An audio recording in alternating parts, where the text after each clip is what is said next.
Tama po ba, confirm na po ba ito na yung 1.1 billion pesos na halaga ng sigarilyo sa Batangas, yun daw pong asawa ay konektado sa BOC? Confirm na po ba itong balitang ito? Ito pong impormasyon na to, DJ Chacha, no? Patuloy nating inimbestigahan yan. Nakapag-issue na po tayo ng kaukulang show cause orders at relief orders, no, sa individual na ito. But again, meron po tayong due process na kailangan i-observe.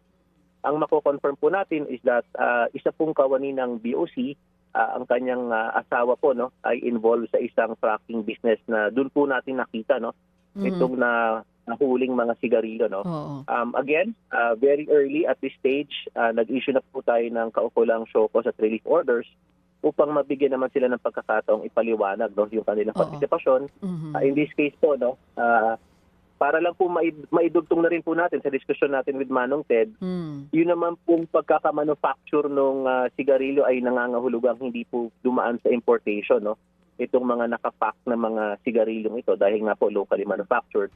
But that being said po, patuloy po nating iimbestigahan yung ating mga kawani, yung kanilang involvement dito kung meron man at kanilang mga may bahay, no, upang sa gano'n, no, makaiwas tayo sa mga ganitong pagkakalugi ng ating pamahalaan sa pamamagitan ng mga fake at mga locally manufactured at packed cigarettes na hindi po nagbabayad ng kaukulang buwis. Di pa naman po tapos yung investigation nyo. Pero kamusta po? Yung empleyado po ba ay naka-relieve ngayon? Preventive suspension? Ano pong status niya?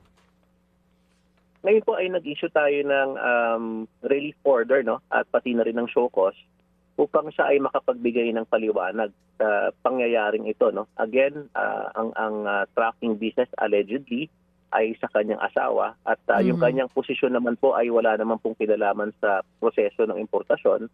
At dahil nga po dyan, wala rin po itong ugnayan doon sa locally manufactured cigarettes, no. But again, lahat po ay dadaan natin sa tamang proseso, imbestigahan po natin yung ating empleyado, titiyakin po natin, no, kung meron ba siyang pananagutan dito sa mga nangyaring pagkakahuli, no, ng mga sigarilyong ito sa Batangas. Kasi December 31 po ito nangyari, kung di ako nagkakamali, attorney. Gaano po katagal bago makumpirma kung talagang may kinalaman siya? Kasi kahit pa asawa niya, yung may-ari ng tracking, kung taga-BOC po iyon, mga gaano pa katagal po kaya iyan?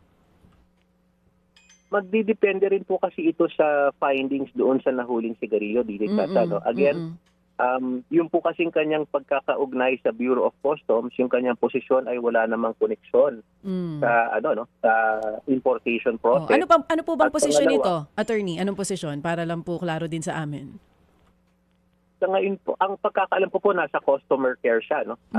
Kumbaga po siya po yung sumasagot kapag may mga tawag yung ating mga stakeholders, yung ating mga iba pa pong mga ang ating publiko, no. Yun po yung kanyang posisyon at hindi po ito engaged doon sa importation process. But again, dahil sa ating na-establish, no, wala rin po itong kinalaman kung sakasakali pong totoo yung ating teorya na ito po ay mga locally manufactured na cigarettes. Mga kapatid, brothers and sisters, saan ka pa? Dito na tayo sa totoo. Dito na tayo sa True FM. Mga kapatid, mag-subscribe and follow po kayo sa social media accounts ng True Network PH. Yan po kami, hanapin nyo lang True Network PH, Facebook, Instagram, YouTube, TikTok, and podcast. Mapa Apple or Spotify man yan, mahahanap nyo kami. Lahat ng mga napapanood at napapakinggan nyo po sa programa, nasa social media accounts namin yan. So, paano mga kapatid? See you sa social media! Dito tayo sa totoo, tunay at tapat.